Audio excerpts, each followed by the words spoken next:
প্রিয় দ্বাদশ শ্রেণীর বন্ধুরা, আমি কল্যাণ চলে এসেছি তোমাদের জন্য সম্পূর্ণ নতুন আরেকটি ভিডিও নিয়ে। আজকের এই ভিডিওটিতে আমরা তোমাদের আসন্ন উচ্চ মাধ্যমিক পরীক্ষার যে বায়ুমণ্ডল চ্যাপ্টারটা রয়েছে পঞ্চম অধ্যায়, সেখানে গোলযোগ ও জলবায়ু পরিবর্তনের যে টপিকটি রয়েছে সেখান থেকে মানে তোমাদের 5.1 চ্যাপ্টার কিছু গুরুত্বপূর্ণ এমসিকিউ নিয়ে আজকে আলোচনা করতে চলেছি, যেগুলো তোমাদের এক্সামে আসার সম্ভাবনা প্রায় 100%।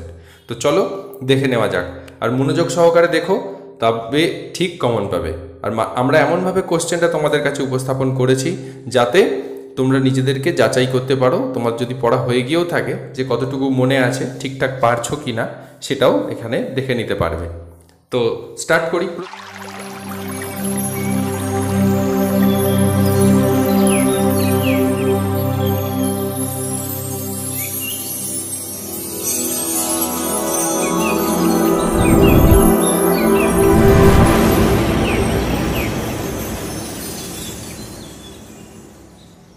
রয়েছে মেক্সিকো উপসাগর ক্যারিবিয়ান সাগরে ক্রান্তীয় ঘূর্ণাবাত যে নামে পরিচিত। এখানে চারটে অপশন রয়েছে: typhoon, tornado, hurricane, willy willy. এখানে সঠিক উত্তর কোনটি হবে? সঠিক উত্তর হবে হ্যারিকেন। পরের প্রশ্ন যেটা রয়েছে, পূর্ব চীন সাগরে সৃষ্ট ক্রান্তীয় ঘূর্ণিঝড় যে নামে পরিচিত। Typhoon, hurricane, willy willy, tornado. এখানে যে জায়গা বলেছে সেই জায়গা অনুযায়ী আঞ্চলিক নাম তো তেমনই হতে পারে। তো বলো দেখি, এখানে চীন বলেছে, কোন নামটা চীনের সাথে যাচ্ছে? ঠিক ধরেছ, টাইফুন। পরের প্রশ্ন 3 নম্বর রয়েছে, ঘূর্ণাবাতের কেন্দ্রে শান্ত আবহাওয়া বিশিষ্ট অংশকে কি বলা হয়? ঘূর্ণি বলা হয়, চক্ষু বলা হয়, শীর্ষ কুণ্ডলী বলা হয়। এখানে সঠিক উত্তর সকলেই দিয়ে ফেলেছ, চক্ষু, অপশান সি। 4 নম্বর প্রশ্নটি রয়েছে, লা নিনো শব্দের অর্থ কি? শিশু খ্রিস্ট, দুষ্টু মেয়ে, শান্ত মেয়ে, শান্ত শিশু। এখানে সঠিক উত্তরটি হলো শান্ত মেয়ে। আর এল নিনো শব্দের অর্থ কি? সেম অপশন, সঠিক উত্তরটি হলো শিশু খ্রিস্ট। বন্ধুরা, এই যে দুটো টপিক রয়েছে, লা নিনা আর এল নিনো, এই টপিক দুটো কিন্তু একটু ভালো করে মনোযোগ সহকারে পড়ো, বিষয়টা একটু ভালো করে বুঝে রেখো। সবসময় এমসিকিউ নাও এসে প্রশ্নমান 1-এ আসতে পারে বা 2-এ আসতে পারে, তো তাই জন্য একটু ভালো করে টপিকটা জেনে রেখো। তো পরের প্রশ্ন যেটা রয়েছে সেটা দেখব 5 নম্বরে, বায়ুমণ্ডলীয় গোলযোগ দেখা যায় কোন স্তরে? খুব সোজা, ট্রোপোস্ফিয়ার, স্টোপোপজ, স্ট্র্যাটোপজ, স্ট্র্যাটোস্ফিয়ার। এখানে সঠিক উত্তর কোনটা? সঠিক উত্তর অপশান এ, ট্রোপোস্ফিয়ার। পরে 7 নম্বর প্রশ্নটি রয়েছে, জেট বায়ু প্রবাহ দেখা যায় কোন স্তরে? এখানে যে 4টে অপশন রয়েছে, জেট বায়ু প্রবাহ, খুব ভালো প্রশ্ন।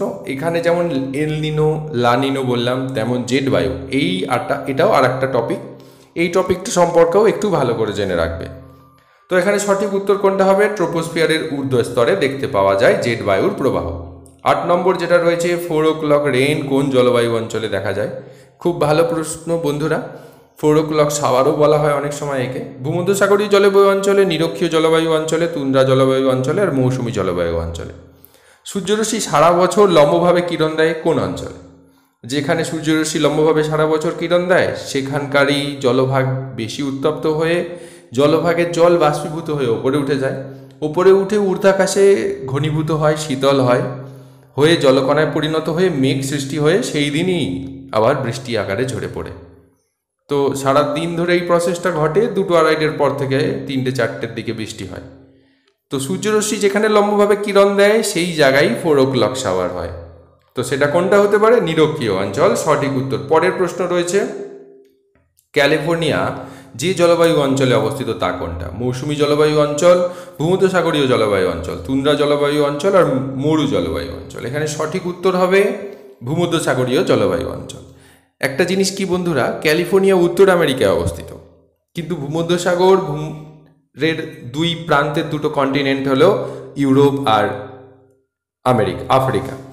তো এই ইউরোপ আর আফ্রিকার মাঝে ভূমধ্যসাগর, তার আশপাশে ভূমধ্যসাগরীয় জলবায়ু দেখা যায়, ঠিক আছে, কিন্তু ক্যালিফোর্নিয়ায় ভূমধ্যসাগরীয় জলবায়ু দেখা যায়। তো তাই জন্য ওইটা বেশি ইম্পর্টেন্ট। বন্ধুরা, এই ক্যালিফোর্নিয়ায় একটা বিশেষ কাজের জন্য কিন্তু বিখ্যাত, যার নাম আমাদের বলিউডের সাথে কিছুটা মিল আছে। কি? কমেন্ট সেকশানে একটু জানাও। চলো পরের প্রশ্ন দেখি। রয়েছে, দক্ষিণ গোলার্ধে ভূমধ্যসাগরীয় অঞ্চলে বর্ষাকাল দেখা যায় কোন সময়?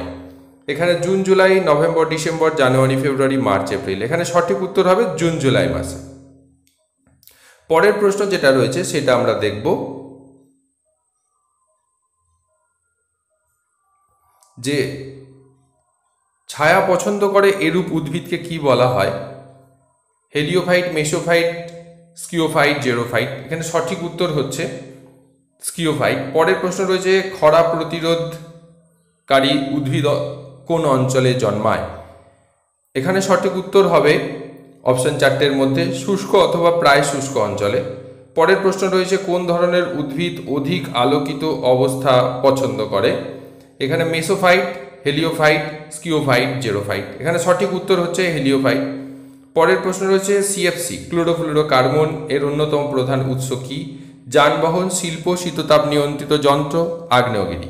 এখানে সঠিক উত্তর হচ্ছে শীততাপ নিয়ন্ত্রিত যন্ত্র, এসি। পরের প্রশ্ন রয়েছে ওজোন গহ্বর সৃষ্টির জন্য দায়ী অন্যতম প্রধান গ্যাস কোনটি? খুব ভালো প্রশ্ন বন্ধুরা, পরীক্ষার সময় কিন্তু একটু মাথা ঘুরে যায়।